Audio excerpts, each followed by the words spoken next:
अनुजा अग्रवाल जी मेरठ से। राधे राधे महाराज जी। महाराज जी, मैं विगत करीब 3 वर्षों से आपके कथनानुसार चलने का प्रयास कर रही हूँ। महाराज जी, गीता जी के अनुसार सेवा, परहित चिंतन, स्थिरता आदि का सुख लेना और इनमें बने रहने की इच्छा करना भी परमात्म तत्व की प्राप्ति में बाधक है। इसलिए साधक को सात्विक, राजस और तामस तीनों गुणों से असंग होना चाहिए। महाराज जी, राजस और तामस गुणों के त्याग का मतलब तो समझ में आता है, किंतु दुविधा यह है कि सात्विक गुणों के हाँ, त्याग। अब जैसे सात्विक गुणों का ये है कि हमने इन पे दया की, रुपए दिए, दान किया, अब इसका मुझे बार बार सुख मिल रहा है अहंकार जनित, तो ये बंधन कारक हुआ ना। 5,000 दिया, 50,000 परमात्मा दे देगा। 5,000 में तो इतना अहंकार, और 50,000 में कितना अहंकार बड़ा हो जाएगा, तो ये भी बंधन कारक हुआ ना। अब इसको काटना है। जैसे इनके 5,000 हमारे पास रखे हो, फिर हम इनको 5,000 दें तो हमें सुख मिलेगा क्या? नहीं मिलेगा ना, धरोहर है। ऐसे ही दो भाव रखे, या तो ये भाव रखे, हे भगवान आपके द्वारा दी हुई वस्तु आपको दे रहे, तो दियम वस्तु गोविंदम तो में समर्पय, उसमें अहंकार नहीं आएगा। और दूसरी बात यह है कि हमने कभी इनसे लिया है, तभी आज हमको इनको 5,000 देना पड़ रहा है, तो हम अपना कर्जा निपटा रहे, छुट्टी हुई। हम कोई दान पुण्य नहीं कर रहे हैं। और अगर दान मान लो कर रहे हैं तो मेरी वस्तु नहीं है, भगवान की द्वारा दी वस्तु है, सामने वाला भगवान ही है, वो अपनी वस्तु ले रहा है, इसमें मेरा अहंकार क्या? अहंकार अगर यद्यपि रजोगुण का धर्म है, पर क्रिया में अहंकार हो जाएगा। क्रिया में अहंकार हो जाता ना, मैं वृंदावन गया, ये बिहारी जी को भोग लगाया, ये किया, तो ये जो वर्णन हो रहा है ये अहंकार से हो रहा है। जो बार बार उसका चिंतन हो रहा है और उसमें हम सुखी हो रहे हैं, ये अहंकार का निषेध है। करुणा भी सात्विक है, तो करुणा कितनी हद तक वो बंधन कारक हो? ममता रहित होकर के करुणा करो। भगवान ने कहा अद्वैष्टा सर्वभूतानाम मैत्रा करुण एवच निर्ममो निरहंकारा सम दुखा सुखा समी। हम जैसे किसी पे करुणा कर रहे हैं तो करुणा करके हमारे अंदर ममता नहीं होनी चाहिए। जैसे भरत जी ने हिरण पे करुणा की, करुणा तो करनी चाहिए। अब एक नवजात हिरण का बच्चा जल में बह कर मर जाए और कोई दयाल धर्मात्मा आदमी देखता रहे, ऐसा कैसे हो सकता है? वो दौड़ पड़े, उसे उठा लिया, जल के बाहर लाए, 2-4 दिन पालन करते, इसके बाद छोड़ देते। लेकिन छोड़ा नहीं, ममता कर बैठे, करुणा करके ममता कर बैठे। और इतनी ममता कर बैठे कि जब अंतिम समय उनका आया तो हिरण का ही चिंतन करते, तो अगला जन्म हिरण का बन गया। ममता नहीं करनी, करुणा करो पर ममता न करो। भगवान कह रहे निर्ममो निरहंकारा। कब? करुणा करने पर निर्मम होना है। हम कितना भी बड़ा उपकार दूसरे का करें, हमें यही रखना है हृदय में बात कि प्रभु की वस्तु प्रभु को दे रहे, इसमें मेरी क्या है? और सच्ची मानिए, तुमको किसने दिया है? धन संपत्ति शरीर भगवान ने तो दिया है। भगवान ने दिया है, वो सामने भगवान लेने आए हैं रूप बदल कर, उनको हम दे देते हैं, तो अहंकार किस बात का? तो त्रिगुणातीत भाव में रहेगा। सतोगुण भाव में फसाव रहता है। मैंने किया तो फिर भोगना पड़ेगा, फिर आवागमन बना रहेगा। मान लो पुण्य किया है तो आपको और बहुत धन संपत्ति मिल जाएगी, लेकिन जब इतनी धन संपत्ति में आप ज्ञान नहीं प्राप्त कर पाए तो उतने में तो और डूब जाएंगे। इसलिए मना किया गया है कि शास्त्रीय सात्विक सुखों को भी ना भोगे। यह है ना भोगना कि आपने 500 आदमियों को भोजन पवाया, इसके बाद किसी ने आपसे पूछा 500 आदमियों को भोजन, मेरी सामर्थ्य कहाँ है? ये तो भगवान की लीला है, भगवान ने दिया, भगवान ही ऐसा करेंगे। बिल्कुल शांत एकदम। अभिमानी को सुख होगा, वो सुख जो ले रहा है वो उसके बंधन का कारण है। समझ पा रहे हो ना? अमित नेमा जी, बेंगलोर।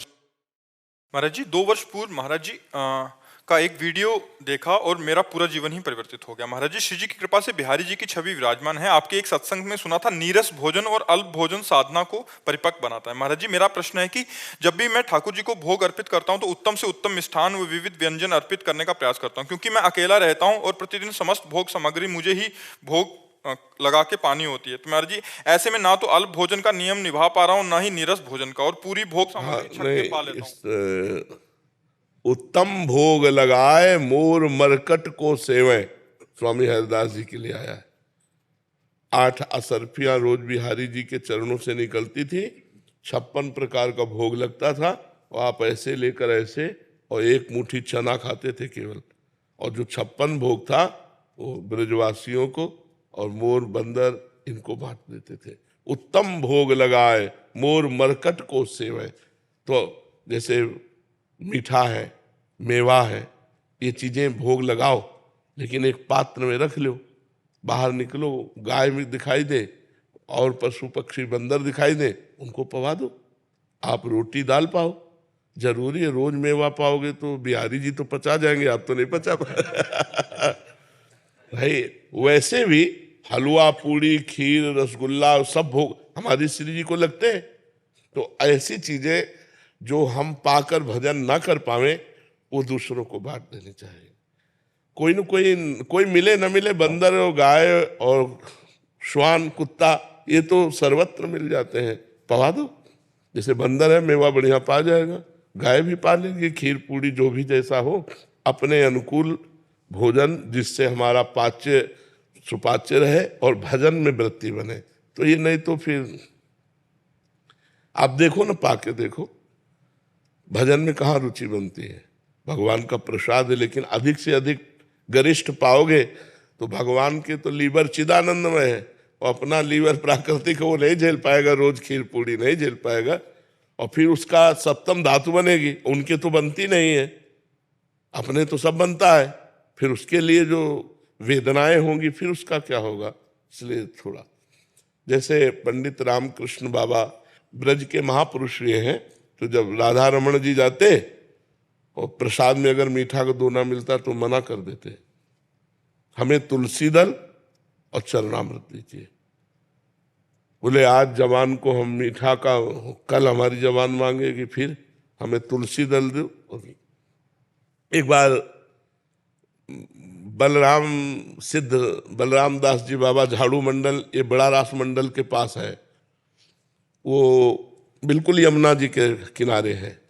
तो वहाँ माताएं बहनें यमुना स्नान कर रही थी और वो वृद्ध संत बैठे भजन कर रहे थे। तो उनकी दृष्टि किसी माता बहन के शरीर पे गई तो काम वेदना जागृत हो गई। अब वो सच्चे महात्मा उठे, आए, अपने सब शिष्यों को बुलाया और कहा आज हम प्राण त्याग देंगे। तो कहा क्यों महाराज जी, ऐसा क्या हो गया?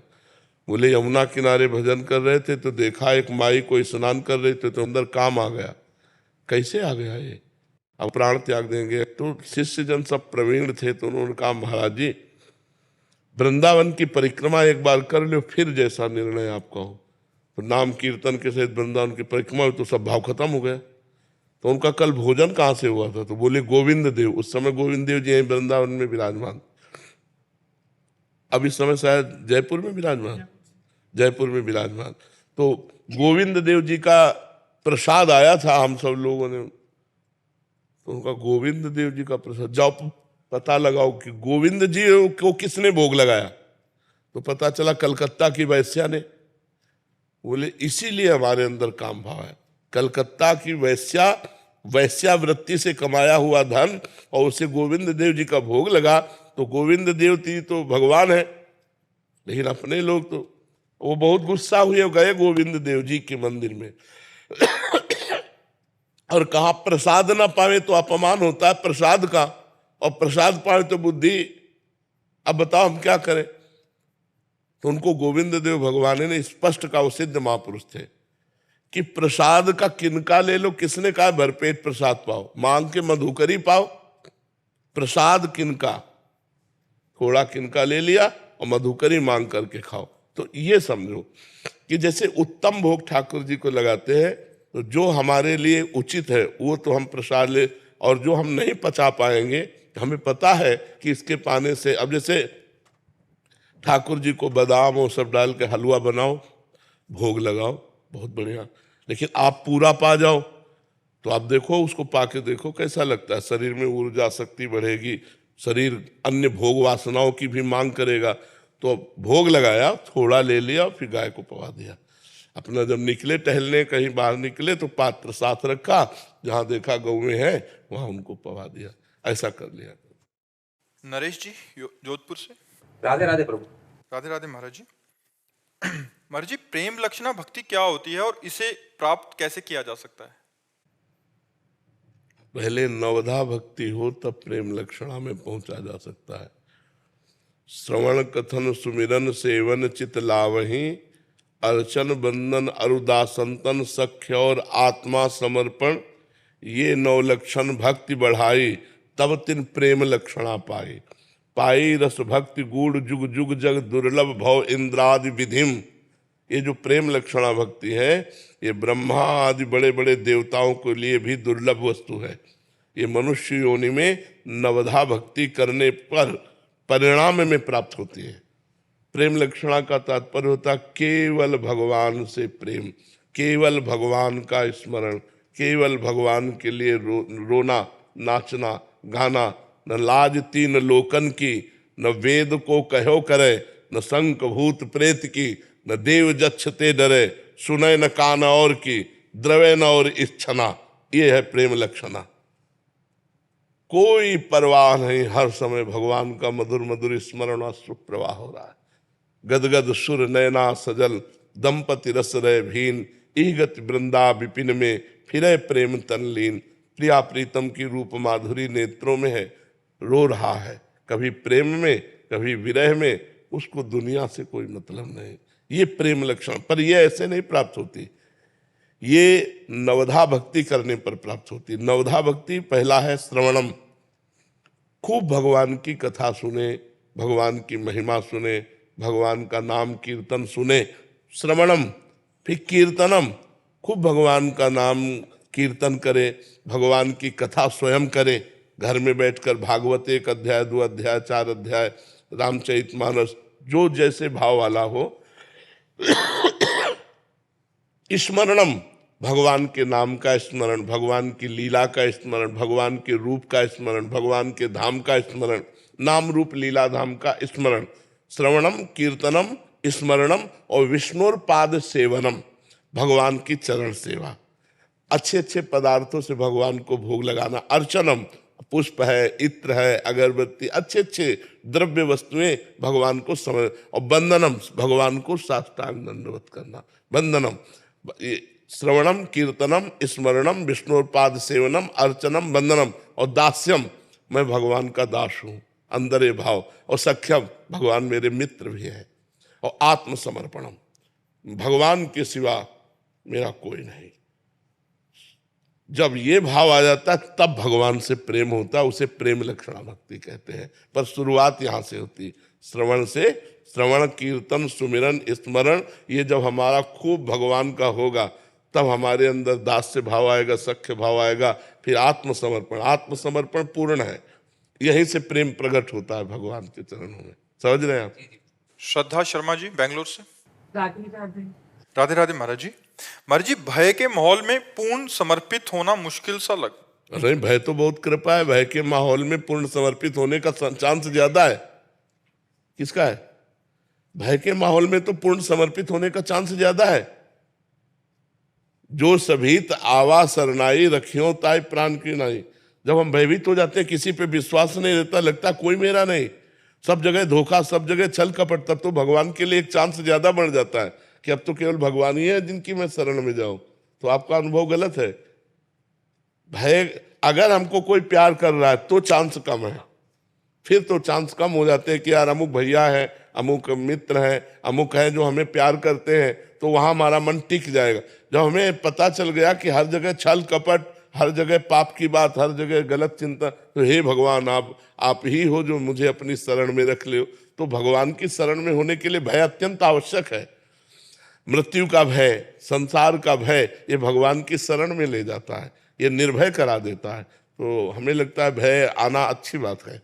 भय आवे जिससे हम संसार से भयभीत होकर भगवान की शरण में आऊं। जो सभीत, सभीत माने भय सहित, आवा सरनाई, मेरी शरण में आ गया तो रखियो ताई प्राण की नाई। मैं उसे प्राण के समान, जैसे लोग अपने प्राणों का बहुत दुलार पोषण करते हैं, ऐसे मैं उसका पोषण करूंगा। विशाल जी जयपुर से। राधे राधे महाराज जी। राधे राधे महाराज जी। महाराज जी, किसी से बात करते समय उसके चेहरे के किस भाग में नाम लिखें या देखें जिससे सामने वाले को पता भी ना लगे और हमारी बात भी बन जाए? देखो, जब हम बात करते हैं तो प्रायः बात करने का ढंग होता है आंख में आंख मिला के बात करना। उसके माथे पे बहुत बढ़िया पोस्टर है, माथा एक पोस्टर है, हम उसी में लिख रहे हैं राधा। जैसे आपसे बात कर रहे हैं हम उसी में लिख रहे हैं राधा। सामने राधा नाम का दर्शन कर रहे हो, आपसे बात कर रहे हो, तो हमारी भगवती स्मृति भी रही, हमारा काम भी चल गया। नहीं तो जब हम आपकी तरफ देख रहे हैं तो इतने में स्थान भी तो खाली है, इसी स्थान पे लिख रहे हैं राधा, हमारे और आपके चेहरे के बीच में राधा नाम है, हम आपको देख रहे हैं ऐसे। तो ये प्रक्रिया, हाँ, बातचीत करते हुए नाम में रहना, क्योंकि बातचीत से राधा राधा तो नहीं जप सकते, क्योंकि बातचीत कर रहे हैं, सुनना भी है, उत्तर भी देना है, लेकिन हम दिमाग की स्थिति राधा नाम में रख सकते हैं। राधा लिखा हुआ है बस आप, अच्छा आप ऐसे, आप ठीक है ना, आप ऐसे बातचीत कर रहे हो, राधा नाम लिखा हुआ है। पर बहुत प्रवीणता चाहिए, ले 1 मिनट में भूल जाओगे, बात करते करते भूल जाओगे, बस इसमें अभ्यास चाहिए, प्रवीणता चाहिए। तो मस्तक पर